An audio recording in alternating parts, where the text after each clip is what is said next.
Hello friends, GS study with Sanjeev sir YouTube channel पर आपका हार्दिक अभिनंदन है।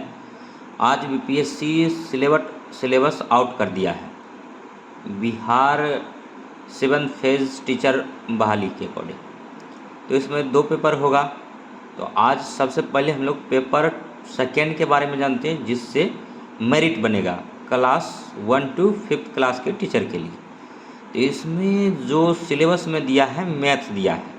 तो मैथ के लिए सबसे अच्छा जो बुक है, जिसको आपको बनाने से 100% लाभ मिलेगा, वो है RS अग्रवाल।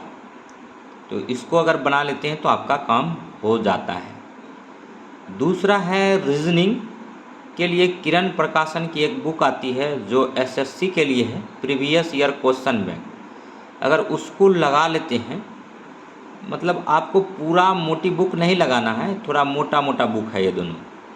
इसमें जो है ना, टाइप 1 और 2 कर लेना। टाइप 3, 4 को एक आध सवाल करते हैं तो ठीक है, लेकिन सभी चैप्टर से यानी 15-20 चैप्टर इम्पोर्टेंट है इसमें। आप देखेंगे, अगर पहले से पढ़े हैं तो आपको आसानी से आइडिया लग जाएगा कि कौन टॉपिक को छोड़ना है, किसको करना है।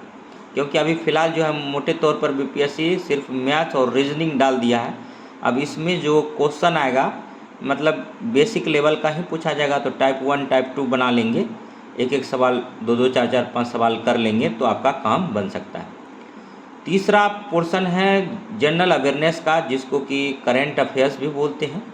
तो इसके लिए ना स्पीडी या एडिटोरिया के बुक आती है पतली पतली। तो 2 में से किसी एक को अगर कर लेते हैं तो आपका काम बन जाता है। इसको लाइन बाय लाइन पढ़ना है।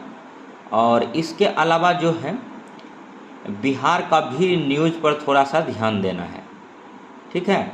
उसके बाद फिर नेक्स्ट जो है जनरल साइंस का सिलेबस दिया गया है। जनरल साइंस में आमतौर पर बात करें तो फिजिक्स, केमिस्ट्री, बायोलॉजी पूछा जाता है। इसके लिए जो है ना, अगर आप बुक पढ़ना चाहेंगे 1 to 10th क्लास तक का, तो बहुत ज़्यादा बुक हो जाएगा, आप संभाल नहीं पाएंगे, समय बहुत कम है। तो इसीलिए हम कहेंगे लूसेंट का एक ऑब्जेक्टिव आता है सामान्य विज्ञान के लिए, वो ज़्यादा मोटा नहीं है। उस बुक को ले लीजिए और उसको 1-2 बार रीडिंग मारिए, और आपको पहले से पढ़ा हुआ होगा तो निसंदेह आप इसको कवर कर पाएंगे।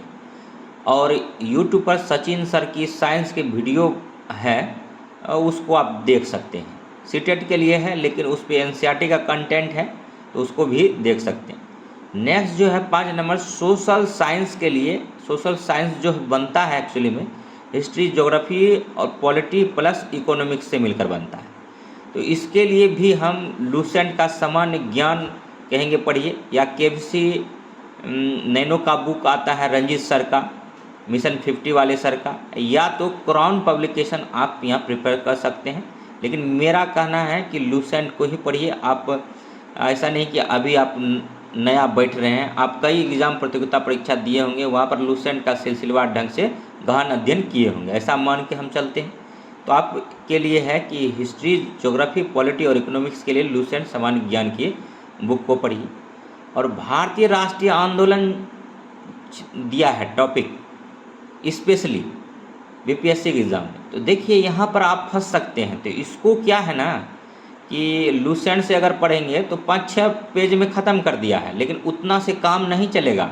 याद रखिएगा, जब एग्ज़ाम होगा तो कहिएगा कि संजीव सर बोले थे, ठीक है। तो इसके लिए ना आपको बिपिन चंद्रा की बुक पढ़नी पड़ेगी अगर ढंग से पढ़ना चाहते हैं, या स्पेक्ट्रम की बुक।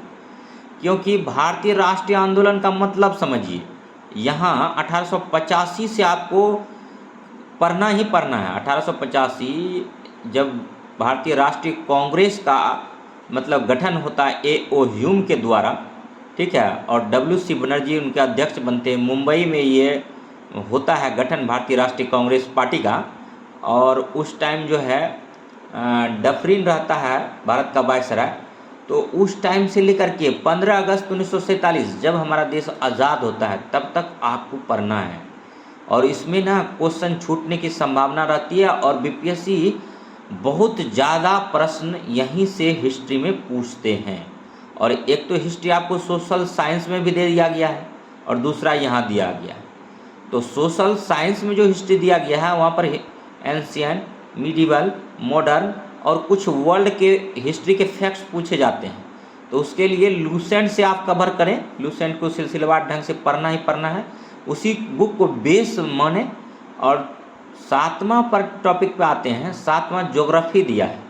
तो ज्योग्राफी अगर दे दिया तो ज्योग्राफी में 3 तरह के प्रश्न आते हैं। एक तो बिहार आधारित प्रश्न आते हैं, बिहार का ज्योग्राफी, दूसरा आता है इंडियन ज्योग्राफी, और तीसरा आता है वर्ल्ड ज्योग्राफी।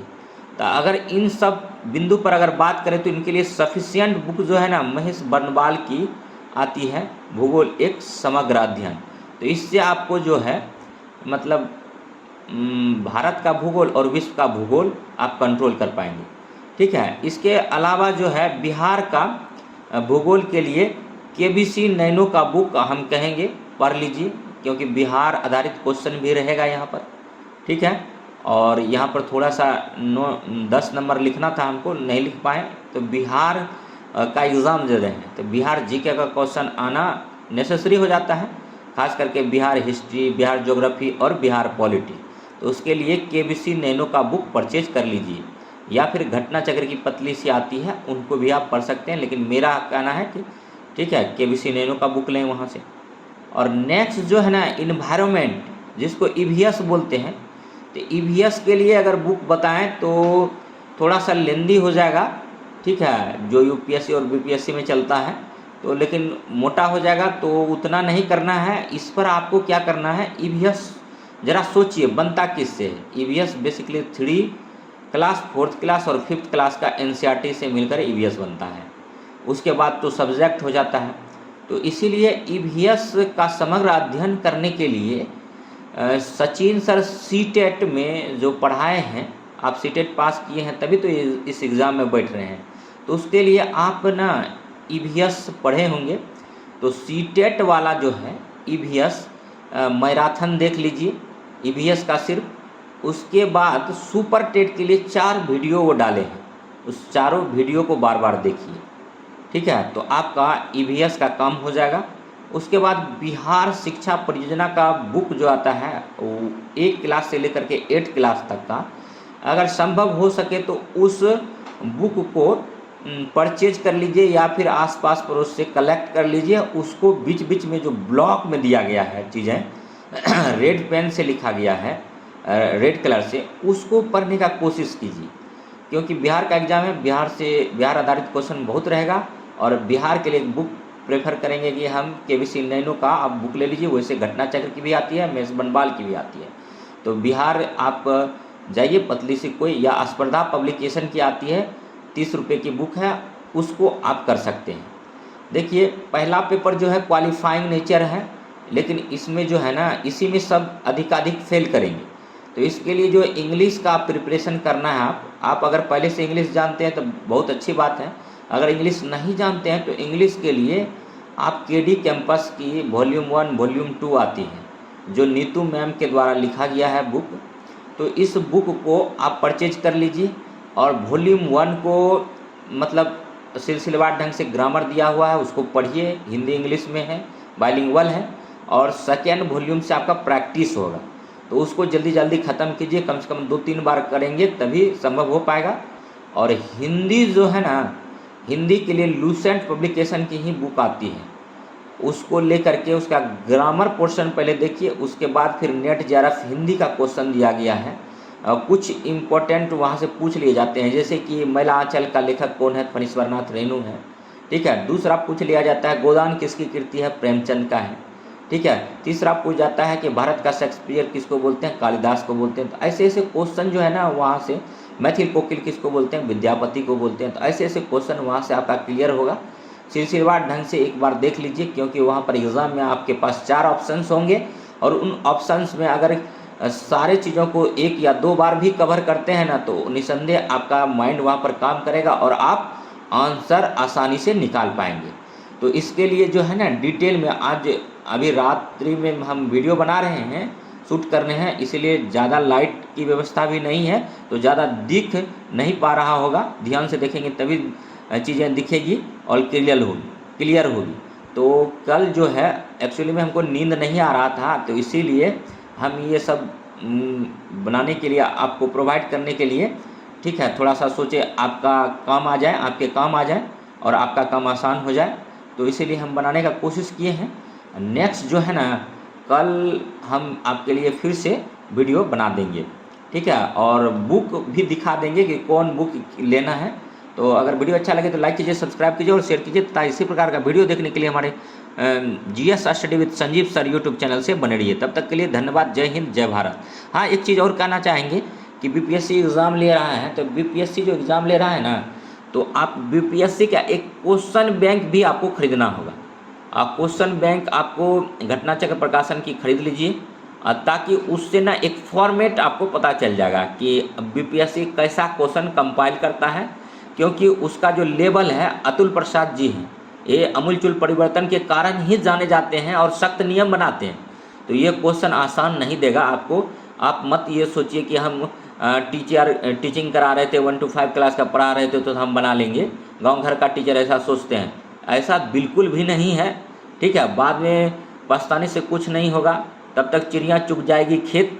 तो इसीलिए अभी से अलर्ट मूड में हो जाइए और थोड़ा स्टैंडर्ड बुक का भी अध्ययन कर लीजिए। 2 तरह का बुक है मार्केट में, बेसिक बुक और standard book. Basic book NCERT को बोलते हैं, या फिर स्टेट लेवल का जो बुक होता है उसको बेसिक बुक बोलते हैं। और स्टैंडर्ड बुक जो होता है स्पेसिफिक 0 से 100 तक लिखा होता है और बहुत बारीकी से चीज़ों को समझाया जाता है। जैसे फॉर एग्जांपल पॉलिटी के लिए लक्ष्मीकांत, ठीक है, हिस्ट्री के लिए मतलब एंशिएंट हिस्ट्री के लिए जो होता है रामशरण शर्मा, और मिडिवल हिस्ट्री के लिए बात करें तो सतीश चंद्र की बुक आती है, और मॉडर्न हिस्ट्री का बिपिन चंद्र आती है। तो यहाँ से हिस्ट्री का सिलेबस का भर हो जाता है। ज्योग्राफी की बात करें तो महेश मनवाल की बुक आती है, भारत का एक समग्र भूगोल। और नेक्स्ट जो है, अगर इकोनॉमिक्स की बात करें तो रमेश सिंह की बुक आती है, उसको भी आप पढ़ सकते हैं लेकर के। और चौथा जो नेक्स्ट आता है हमारा हिस्ट्री, ज्योग्राफी, पॉलिटी, इकोनॉमिक्स जो है रमेश सिंह की बुक आती है। और इकोनॉमिक्स या तो आप प्रतियोगिता दर्पण के अतिरिक्तांक ले सकते हैं, और उसमें करेंट बेस्ड क्वेश्चन आता है, जैसे बैंक दर क्या होता है, रेपो रेट क्या होता है, रिवर्स रेपो रेट क्या होता है, ठीक है, CRR क्या कितना % है, भारत का GDP कितना है, अर्थव्यवस्था पूरे विश्व में भारत की अर्थव्यवस्था किस पायदान पर है, शिक्षा का स्तर क्या है, लिटरेसी का स्तर क्या है। तो इन सब क्वेश्चन से मिलकर ही बनता है, करेंट बेस्ड रहता है, ज़्यादा घबराने की बात नहीं है। उसके बाद फिर इन्वायरमेंट की बात करें तो हमारे आसपास वातावरण में क्या घटित हो रहा है, अनबैलेंस हो रहा है, ठीक है। बारिश सबसे ज़्यादा जो है मतलब बिहार में किशनगंज में ही क्यों होता है, और पूरे भारत में मेघालय में के मानिसराम में ही क्यों होता है, इसका क्या रीज़न है, क्लाइमेट चेंज पर क्या प्रभाव पड़ता है, और पूरे विश्व में 33.33% वन का होना अनिवार्य क्यों है। और अगर ऐसा नहीं होता है तो ऑब्वियस है कि मतलब इन्वायरमेंट अनबैलेंस हो जाता है, इसका मतलब इम्पैक्ट क्या पड़ता है। तो ये सब चीज़ के लिए ना आपको इन्वायरमेंट मतलब पर भी पकड़ बनाना होगा। तो आप ये टोटल अगर टॉपिक कर लेंगे, टाइम इतना करने के लिए आपके पास 2 या 2.5 महीने का समय है, और इसी में आपको काम निकालना है। तो सबको कम से कम 1 बार 2 बार यहाँ से अगर 8 से 10 घंटे प्रिपरेशन करते हैं तभी ये संभव हो पाएगा। और इसके अलावा BPSC प्रीवियस ईयर क्वेश्चन तो लगाना ही लगाना है। अगर वीडियो अच्छा लगा हो तो लाइक कीजिए, सब्सक्राइब कीजिए और शेयर कीजिए, तथा इसी प्रकार का वीडियो देखने के लिए हमारे GS study with Sanjeev sir YouTube channel से बने रहिए। तब तक के लिए धन्यवाद। जय हिंद, जय भारत।